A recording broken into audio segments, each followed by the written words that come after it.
Bapak Ibu sekalian yang dirahmati oleh Allah, malam ini adalah awal kita memulai kajian juz 30 dan kita insya Allah memulai dari surat An-Nas. Allah subhanahu wa ta'ala berfirman, A'udzu billahi minasyaitonir rajim. Bismillahirrahmanirrahim. Qul a'udzu birabbin nas, malikin nas, ilahin nas, min syarril waswasil khannas, alladzi yuwaswisu fi sudurin nas, minal jinnati wan nas. Bapak Ibu sekalian yang dirahmati oleh Allah, surat An-Nas merupakan penghujung dari firman Allah yang Allah turunkan kepada Rasulullah sallallahu alaihi wasallam dan masuk kategori Makkiyah. Makkiyah itu yang dimaksudkan adalah ayat-ayat yang Allah turunkan sebelum hijrahnya Rasulullah sallallahu alaihi wasallam. Jadi ayat-ayat yang turun sebelum hijrah Rasulullah SAW dikatakan dengan surat Makkiyah. Jadi Makkiyah itu bukan ayat-ayat yang diturunkan di Mekah, tetapi ayat-ayat yang turun sebelum hijrahnya Rasulullah SAW ke Madinah. Adapun surat Madaniyah berarti kebalikannya. Ayat-ayat yang Allah turunkan setelah hijrahnya Rasulullah SAW. Dan surat An-Nas ini seperti yang disampaikan oleh Ibunda Aisyah radhiyallahu anha yang diriwayatkan oleh Imam Bukhari dengan sanadnya, Ibunda Aisyah radhiyallahu anha menuturkan kepada kita bahwa kana idza awa ila firashihi kulla lailatin, adalah Rasulullah sallallahu alaihi wasallam setiap hendak menuju ke paraduannya, yaitu berbaring tidur, kulla lailatin, setiap malam, jama'a kaffaihi, beliau memadukan dua telapak tangannya,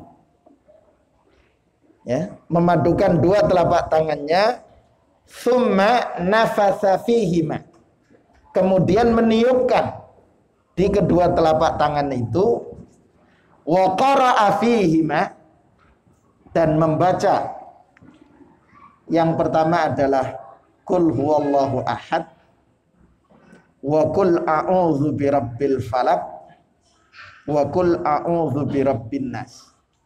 Jadi trikul. Thumma masaha bihima, kemudian mengusapkan dengan kedua tangannya ini mastata'a min jasadihi, yang beliau mampu lakukan untuk seluruh tubuhnya. Bagaimana memulainya? Yabda'u bihima ala ra'sihi, dimulai dari kepala beliau, wa wajhahu, kemudian wajah beliau, wa ma aqbala min jasadihi, dan seluruh di bagian depan dari jasad beliau,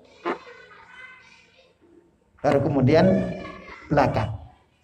Yaf'alu dzalika thalatha marrat. Jadi Rasulullah SAW melakukan hal itu tiga kali.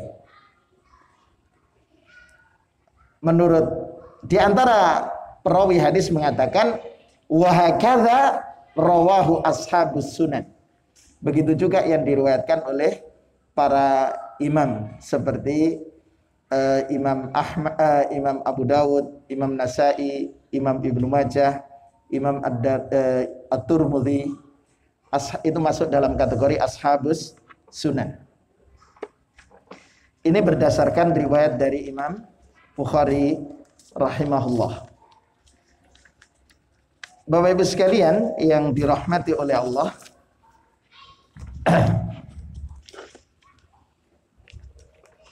sekarang setelah kita mencermati tentang, tadi yang pertama adalah kita membahas tentang fadlu suratin nas, keutamaan. Kalau kemudian tadi Rasulullah SAW setiap hendak idza awa ila firashihi, dan ini kapan? Fi kulli lailatin. Ada riwayat yang lain yang juga diriwayatkan oleh Imam Bukhari. Rasulullah SAW tidak hanya membaca trikul tadi. Jadi tidak hanya membaca surat An-Nas, Al-Falaq, ataupun Al-Ikhlas. Ada yang lain, yaitu yang diriwayatkan oleh bersumber dari sahabat yang lain. Apa itu? Rasulullah SAW ternyata sebelum tidur itu dimulai dengan wudhu. Yang kata Rasulullah SAW, kata Bilal bin Rabah, seperti wudhu kita untuk sholat. Ya. Kemudian setelah berwudu, Rasulullah SAW termasuk di dalamnya membaca doa.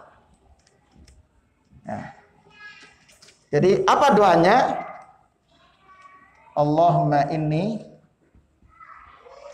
aslamtu. Allahumma inni aslamtu nafsi. Allahumma inni aslamtu nafsi ilaika. Ya. Allahumma inni aslamtu nafsi ilaika wa fawattu amri ilaika wa alja'tu dhahri ilaika. Ya. Isya. Oh, yeah. Jadi Allahumma inni aslamtu nafsi ilaika wa fawattu amri ilaika wa alja'tu dhahri ilaika rahbatan wa rahbatan ilaika la malja'a wa la manja minka illa ilaika amantu bi kitabika alladzi anzalta wa nabiyyika alladzi arsalta. Riwayat yang bersumber dari Ibunda Aisyah radhiyallahu an menjelaskan tentang bagaimana yang dilakukan oleh Rasulullah SAW ketika hendak berbaring di waktu malamnya, yaitu dimulai dengan membaca surat Al-Ikhlas, Al-Falaq, dan An-Nas, kemudian ditiupkan ke kedua telapak tangannya dan diusapkan ke wajah, mulai dari kepala, kemudian wajah dan bagian depan. Dalam riwayat yang lain tadi saya sampaikan ada dua riwayat, di antaranya bersumber dari sahabat Al-Barra ibni Azib, termasuk tadi saya sampaikan dari sahabat yang lain yaitu Bilal. Kalau hadis yang bersumber dari sahabat Al-Barra ibni Azib radhiyallahu an, bahwa Rasulullah SAW sebelum beliau tidur, jadi belum tidur di waktu malamnya, dimulai dengan wudhu. Yang aktivitas wudhunya itu seperti wudhu untuk salat. Kemudian Ittija, berbaring dengan posisi tangan kanan di bawah pipi yang kanan. Begini. Itu tidurnya. Rasulullah SAW membaca ini, Allahumma inni aslamtu nafsi ilaika. Allahumma inni aslamtu nafsi ilaika. Ya Allah, sungguh atau sesungguhnya aku telah menyerahkan diriku ini kepadamu. Riwayat Bara ibni Azib ada tambahan, wa wajjahtu wajhi ilaika. Aku arahkan wajahku itu kepada engkau. Wa fawattu amri ilaika. Aku serahkan seluruh urusanku ini kepadamu. Ya. Jadi ketika tidur, menyerahkan, memasrahkan dirinya kepada Allah, menghadapkan wajahnya kepada Allah, mencari keridhaan Allah, kemudian menyerahkan seluruh urusannya, termasuk bab keamanan, al-aman, keamanan rumah, pasrah kepada Allah. Tetapi secara terlebih dahulu juga harus dikunci rumahnya, jendelanya dikunci, pakai teralis, begitu ya. Ini kalau enggak, kemudian kuncinya enggak dikunci, jendela enggak dikunci, sudah wa fawattu amri ilaika. Enggak. Jadi aku serahkan seluruh urusanku kepadamu, wahai Allah Subhanahu wa taala. Wa alja'tu dhahri ilaika. Aku sandarkan punggungku ini kepada engkau. Ilaika. Jadi menyandarkan tubuhnya, menyandarkan punggungnya itu kepada Allah. Ini yang menjadi problem kan Bapak Ibu sekalian, dalam rumah tangga. Itu terkadang jadi problem. Kenapa? Karena istri berharap betul terhadap suami. Sehingga dikatakan engkau adalah tulang punggung keluargaku. Ya, betul. Dalam sisi ini betul. Tapi kemudian seakan-akan lupa bahwa yang sesungguhnya itu kepada siapa? Memasrahkan kepada Allah. Alja'tu dhahri ilaika. Aku sandarkan punggungku ini kepadamu ya Rabb. Rohbatan, dengan penuh harap. Warahbatan, dengan rasa takut. Ilaika. Jadi mengharapnya kepada Allah, khawatir dan cemasnya pun juga kepada Allah. Kenapa? La malja'a. La malja'a, tidak ada tempat kembali. Wala manja, bukan manja bahasa Indonesia. Dan tidak ada tempat yang menyelamatkan minka, dari siksamu, illa ilaika, kecuali kembali kepada engkau ya. Jadi semuanya pasrah kepada Allah. Karena itu di akhirnya mengatakan amantu bi kitabikal ladzi anzalta. Ini dihapus ini kayaknya tadi. Aku beriman dengan kitab yang engkau turunkan. Wa nabiyyikal ladzi arsalta. Dan nabi yang engkau utus. Apa kata Rasulullah kepada sahabat Bara ibni Azib radhiyallahu an? Imitta, jika engkau, dalam riwayat yang lain, immutta, jika engkau diwafatkan di malam itu, mutta alal fitrah, maka meninggal dalam kondisi fitrah. Fitrah itu kan tidak punya dosa. Fitrah. Artinya fitrah ini pun juga beriman kepada Allah. Jadi imitta, atau riwayat yang lain, wa imutta, mutta alal fitrah. Ketika engkau meninggal dalam kondisi beriman kepada Allah. Karena itu di sini otomatis balasannya adalah al-jannah. Jadi gampang meraih surga. Kalau sudah begini Pak, insya Allah tidak akan kemalingan. Kenapa? Karena kita pasrah, yang menjaga siapa? Allah. Allah yang maha semuanya. Maha menjaga, maha melindungi kita. Karena itu kalau kemudian kita mimpi buruk, bisa jadi kita tidak berdoa dengan itu. Atau kalau kemudian rumah kita didatangi tamu tak diundang, yang kerjanya itu suka bersih-bersih rumah gitu ya, itu berarti kita tidak menyerahkan kepasrahan penjagaan ini kepada Allah. Nah, ada riwayat yang lain, tidak hanya ini, yaitu bersumber dari sahabat Abu Hurairah radhiyallahu.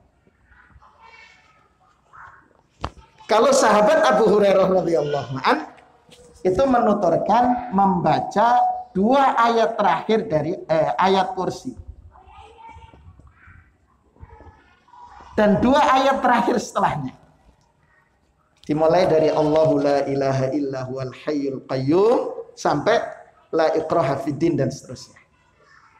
Nah, asbabun nuzul yang menjadi sebab turunnya ayat ini adalah Abu Hurairah radhiyallahu an ditugaskan oleh Rasulullah SAW sebagai khazin. Khazin ini bahasa sekarang petugas Baitul Mal. Ya, Baitul Mal wa tamwil. Ditugaskan oleh Rasulullah SAW menjaga Baitul Mal. Tapi malam itu Abu Hurairah kemalingan. Jadi maling itu memang ada kemalingan. Tapi terburu beliau, terjaga sehingga kemudian mengejar malingnya dan tertangkap malingnya. Nah, maling ketika tertangkap melas. Gitu. Dan itu riwayat mengatakan, jadi liyalun ana rajulun fakir, saya orang tidak mampu. Fakir itu adiknya miskin. Ya. Jadi kalau miskin itu umpamanya pendapatannya 10.000 sehari, kebutuhan makan, kebutuhan makannya 10.000, dapatnya 8.000.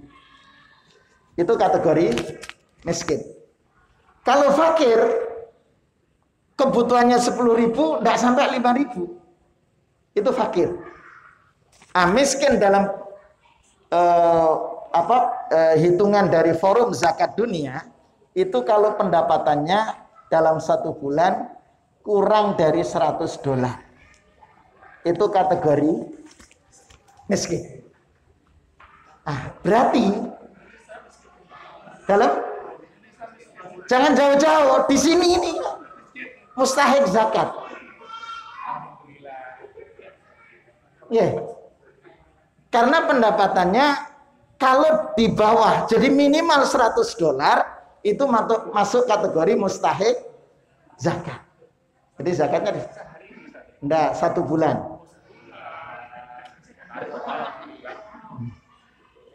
Jadi kalau pendapatannya kurang dari $100 dalam 1 bulan termasuk mustahik zakat, harus diajukan itu kepada lembaga pengelola zakat supaya berhak.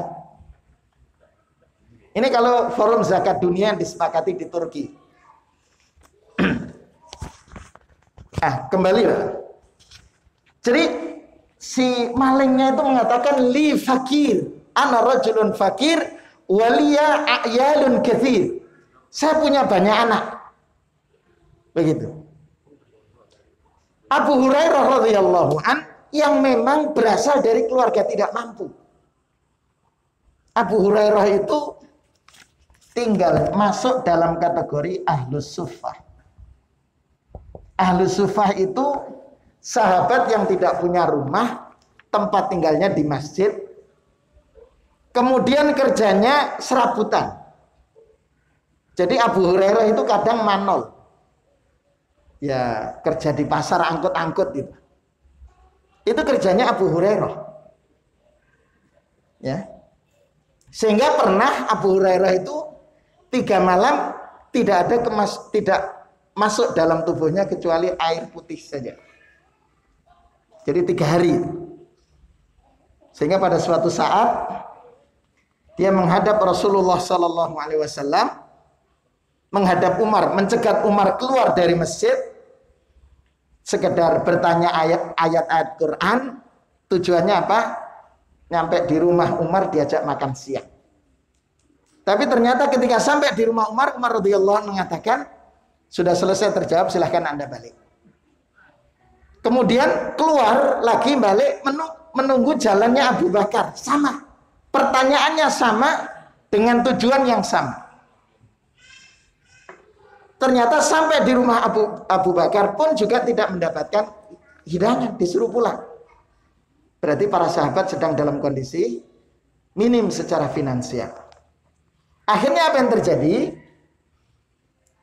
Abu Hurairah kembali dan terlihat oleh Rasulullah SAW itu melihat dari wajahnya itu min atharil ju. Jadi pengaruh bahwa dia sedang dalam kondisi lapar. Mungkin pucat begitu ya. Kemudian dipanggil oleh Rasulullah SAW dan dikasih makanan. Alhasil, Bapak Ibu sekalian, itu kondisi Abu Hurairah. Karena itu ketika malingnya memelas, dilepas oleh Abu Hurairah. Habis subuh, Rasulullah bertanya, "Madza fa'alta bi asiratikal barihah?" Apa yang engkau lakukan dengan tawananmu semalam?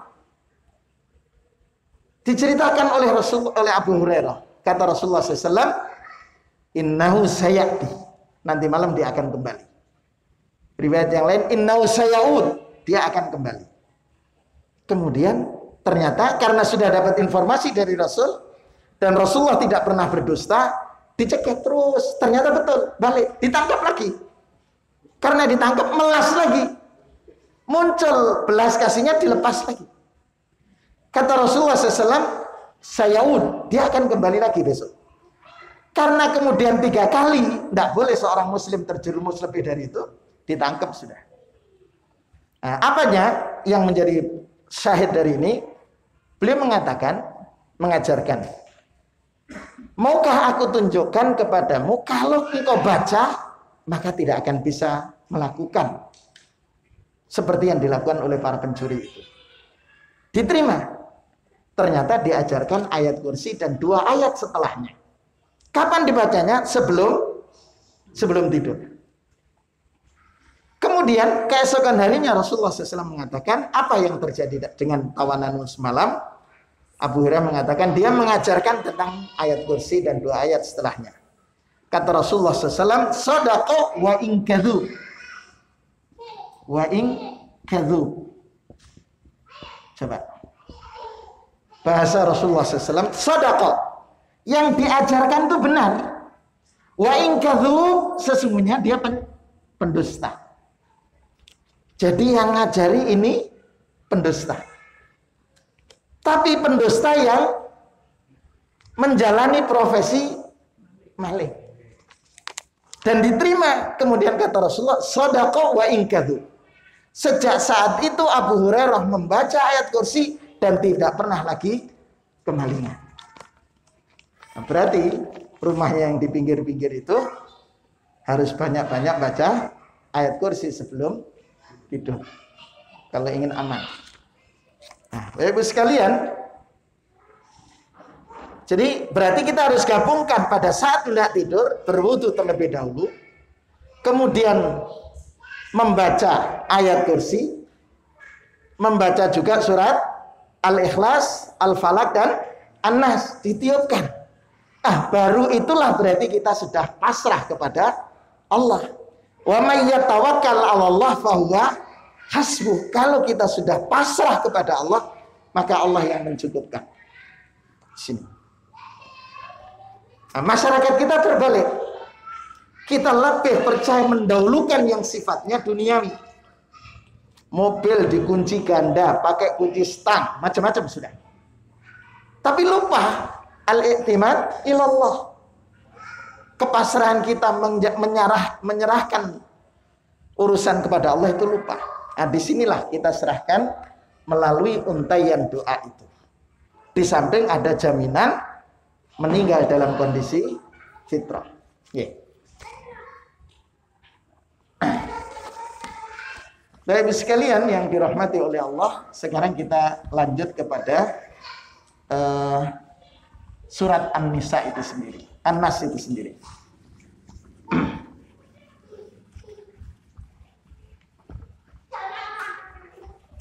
Ya.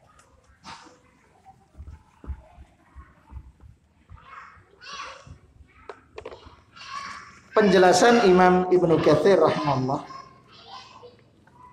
Jadi Imam Ibnu Katsir mengatakan terkait dengan surat An-Nisa, surat An-Nas, hadhi thalathu sifatin min sifatir Rabb. Saya ingin tuliskan hadhihi thalathu sifatin min sifatir Rabb. Ini adalah 3 sifat dari sifat-sifat Allah. Apa itu? Dari Rabb. Berarti di sini ar-rububiyah. Ya. Kemudian Malikin Nas. Al-Mulk. Sifatul Mulk. Kemudian Qul a'udzu birabbin nas, malikin nas, ilahin nas. Nah, ini kurang ya. Ilahin nas. Nah. Apa yang ketiga? Al-ilahiyah. Tentang ketuhanan. Ya. Jadi ayat ini, Bapak sekalian, pertama perintah ini ditujukan. Jadi al-amir yang memerintah itu Allah. Al-ma'mur itu adalah Rasul. Kalau Rasul berarti ummah Islamiyah, umat Islam. Ya. Apa yang diperintahkan? Al-ma'mur minhu,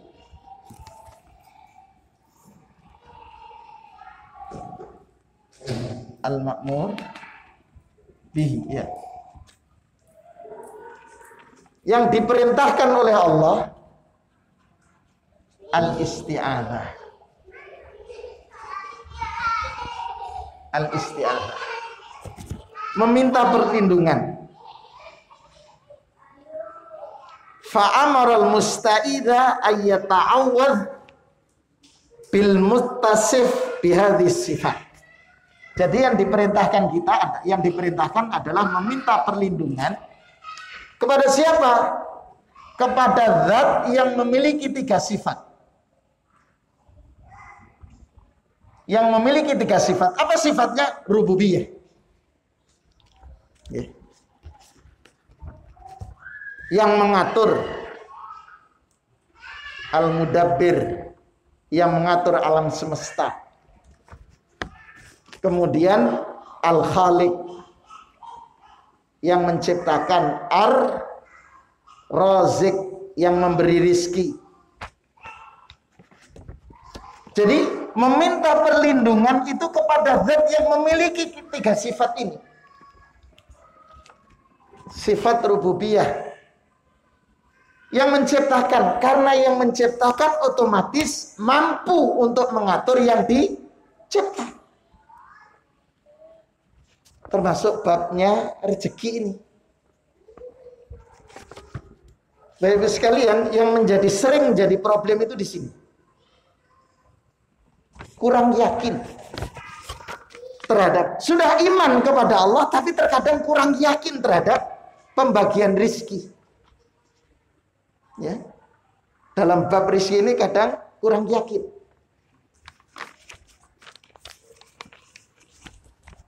Buktinya apa? Masih ada yang menggunakan pertolongan kepada selain Allah, diantaranya dengan sihir. Kemudian kahanah. Apa itu al-kahanah? Perdukunan.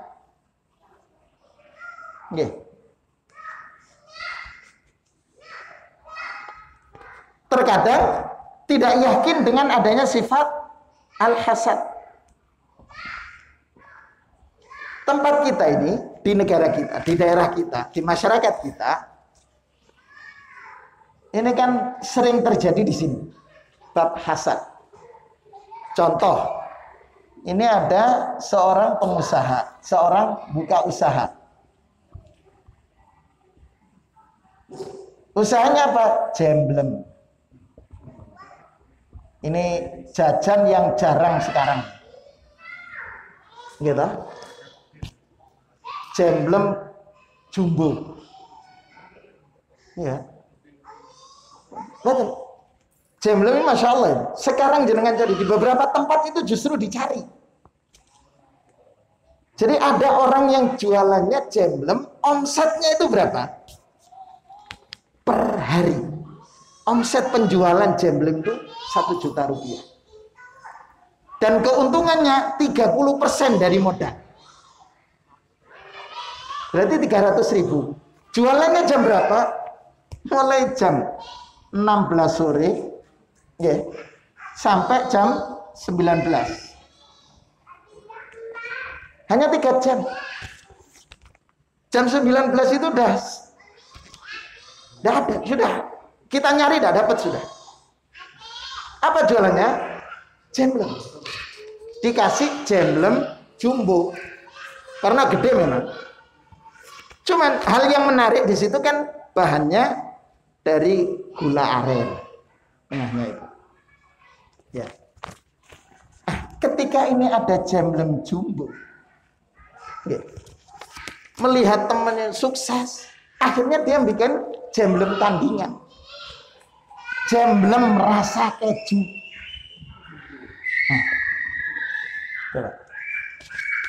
Ternyata ini hanya diminati anak-anak muda. Yang tua-tua lebih banyak ini, yang 40 ke atas lebih banyak kesini. Akhirnya apa? Bikin juga jemblem super jumbo. Coba. Ini sudah jumbo, super jumbo. Kenapa kemudian tidak membuat yang lain?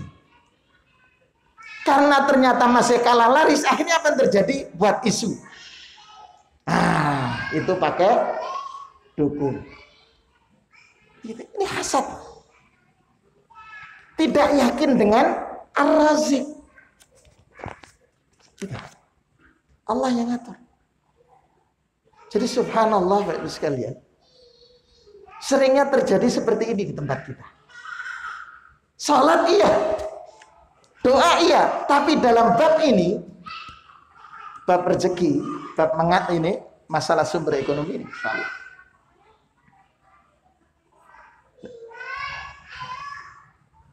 Yang diisi kalau di Probolinggo kan bukan jemblem, oke lagi. Ya kecil tapi ini, kecil. Coba itu. Dan murah kan? Ya. Saya pernah ke tempat itu. Jadi yang beli ngantri. Harganya berapa? 3.000. Waduh. Saya makan, anak saya dengan istri itu enggak cukup makan, cukup. Tapi ya Allah yang beli itu ngantri, Bang. Sampai kemudian stiker mobilnya jadi cari jemblem jumbo. Itu omsetnya, padahal sebentar. Tapi ketika kemudian ada hasud, ada sifat hasad, berarti dia mulai mengingkari Allah sebagai Arab. Ya, mestinya ada sumber lain. Dan di tempat kita itu sering latah begitu. Ya. Kembali Bapak sekalian.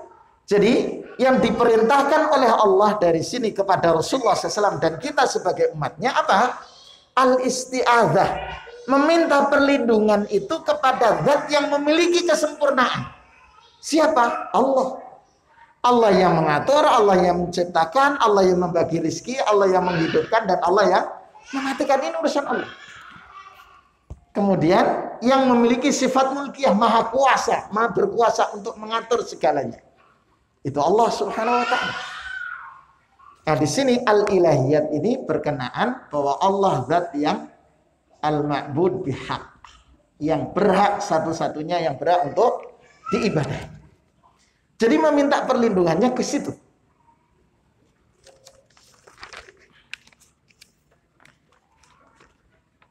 Kemudian dari mana kita meminta perlindungan? Min syarril waswasil khannas.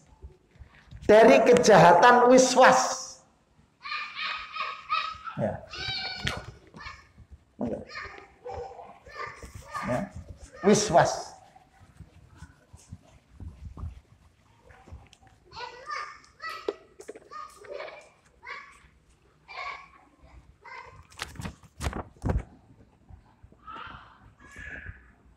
Bisikan.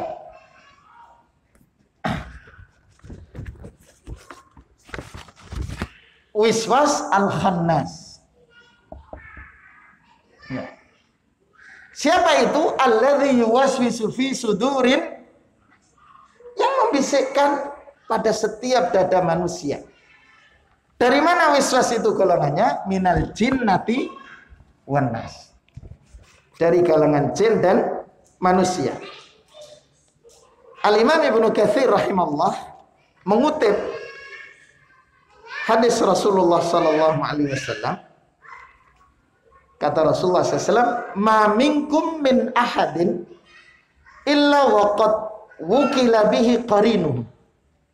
Jadi tidak ada seorang pun dari manusia kecuali selalu ada qarin. Qarinuh. Ya. Qalu, qarin itu yang selalu mendampingi kita. Qalu, para sahabat bertanya, wala anta ya Rasulullah, engkau juga wahai Rasul.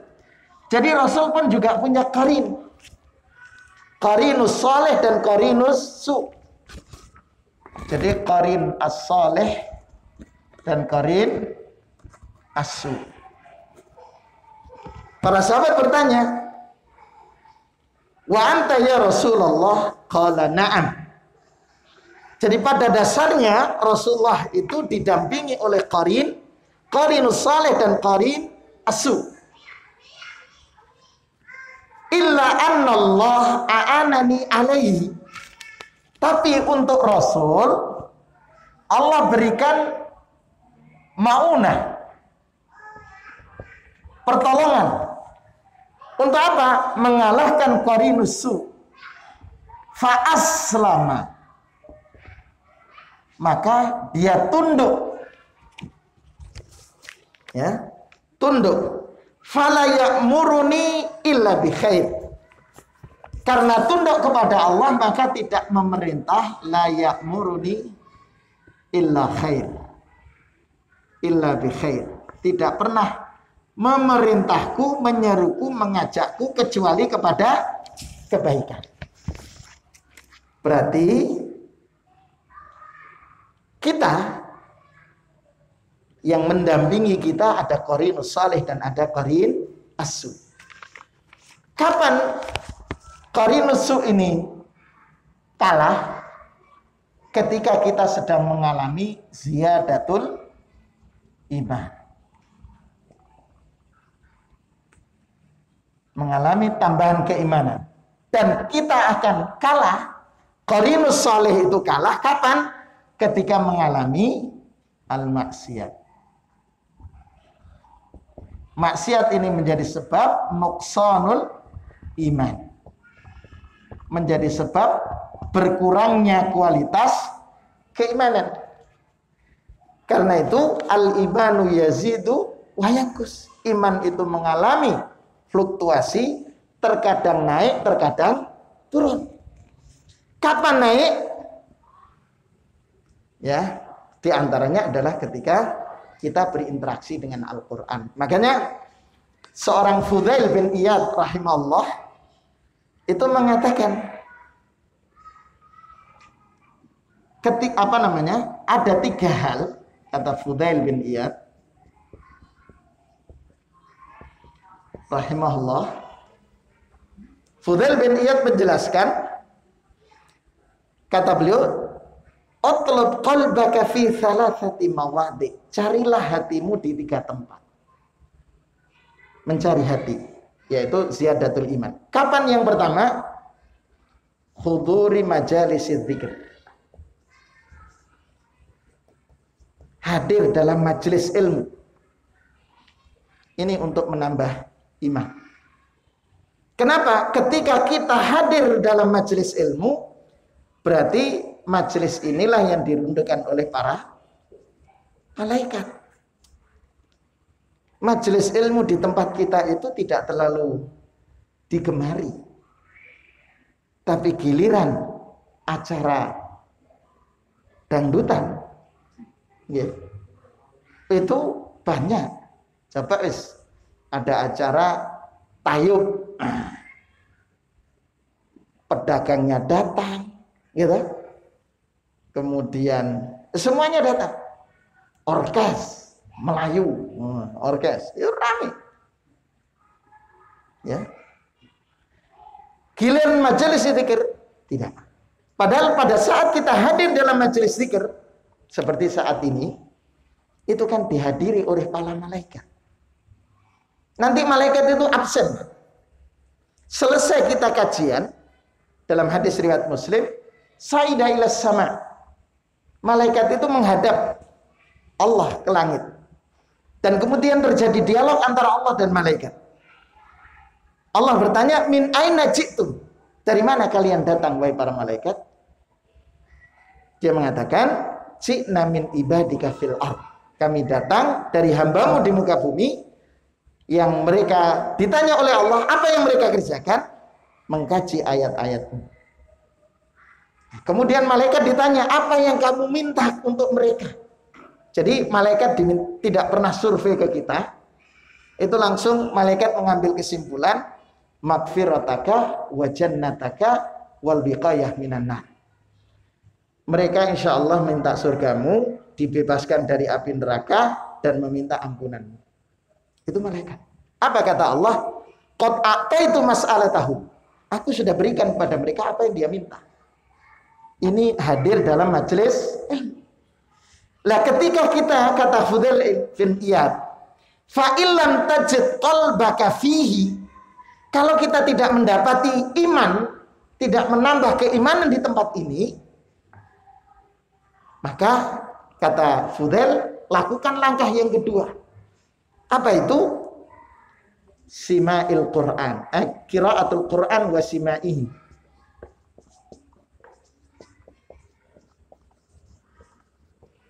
Membaca Al-Quran dan mendengarkan.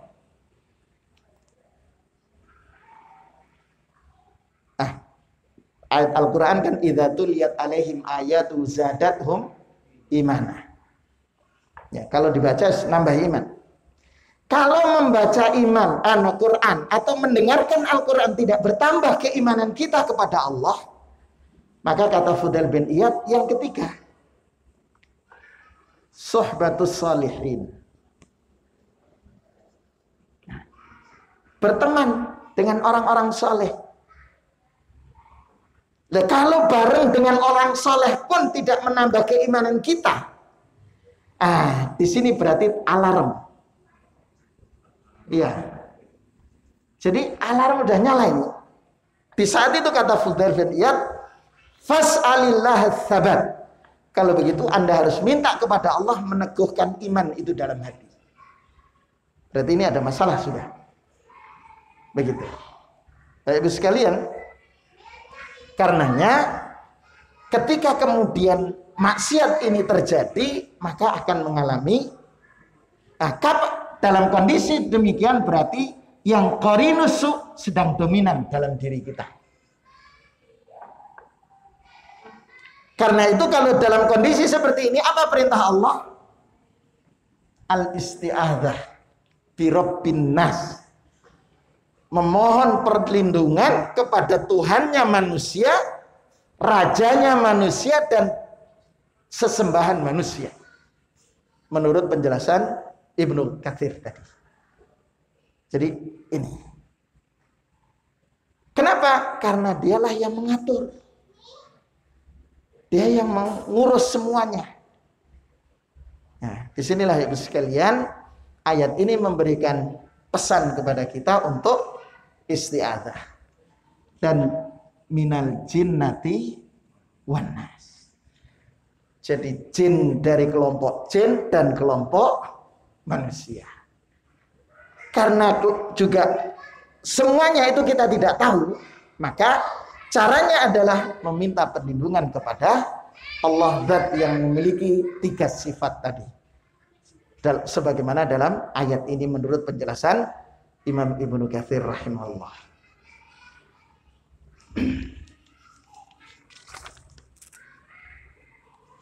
Ya. Contoh yang mungkin kita ingin menjelaskan wiswas. Bahayanya itu seperti ketika Rasulullah SAW sedang berjalan dengan istri beliau Sofiyah binti Huyai. Rasulullah sedang berjalan berdua di malam, ya, di waktu malam. Bertemu dengan 2 orang sahabat. Nah, Rasulullah SAW kemudian mengingatkan, ala rislikumah. Coba kalian berhenti sejenak. Ketahuilah, ini Sofiyah. Ya, ini Sofiyah. Rasulullah tidak ingin, Rasulullah menjadi pembicaraan sahabat. Jalan sama siapa malam-malam? Gitu ya. Rasulullah mengatakan, ini Sofiyah binti Huyai. Sahabat berdua, ya Rasulullah, kepada engkau kami mengatakan itu. Kata Rasulullah, inna syaitan yajri majraddam. Setan itu mengalir seperti aliran dalam darah. Artinya Bapak Ibu sekalian, karena wiswas dan sejenisnya itu akan terhenti ketika kita meminta perlindungan kepada Allah Subhanahu wa taala. Ini kajian yang pertama. 1 surat saja.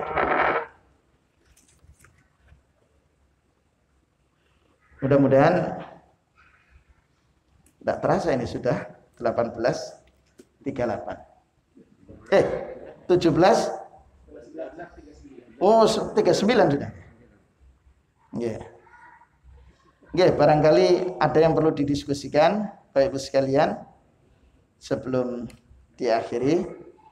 Kita mulai dulu dari 1 surat selesai. Kebetulan ayatnya pendek. Tapi intinya yang ingin saya sampaikan adalah kita bertambah wawasan, tapi juga harus bertambah kualitas amal kita. Bertambahnya pengetahuan kita harus menjadi pendorong bertambahnya kualitas amal kita. Baik amal secara pribadi atau amal yang sifatnya berinteraksi dengan banyak orang. Ya minimal kita berbagi dalam pengetahuan. Barangkali itu Ibu sekalian. Monggo, Pak. Assalamualaikum warahmatullahi wabarakatuh. Setiap manusia ada korin. Ya. Baik yang baik maupun yang jahat. Ya. Lalu apa kaitannya dengan surat As-Samsi itu? Fujuraha wa taqwa. Ya. Jadi manusia itu memiliki 2 potensi. Fa'alhamaha fujuraha wa taqwa. Jadi pada diri manusia ada potensi baik dan potensi buruk. Nah, potensi baik ini dikendalikan oleh qarinus saleh. Potensi buruk yang nyetir adalah qarin asu. Tapi ketika qarinus su ini, potensi baik ini dominan, maka otomatis potensi su akan semakin mengecil.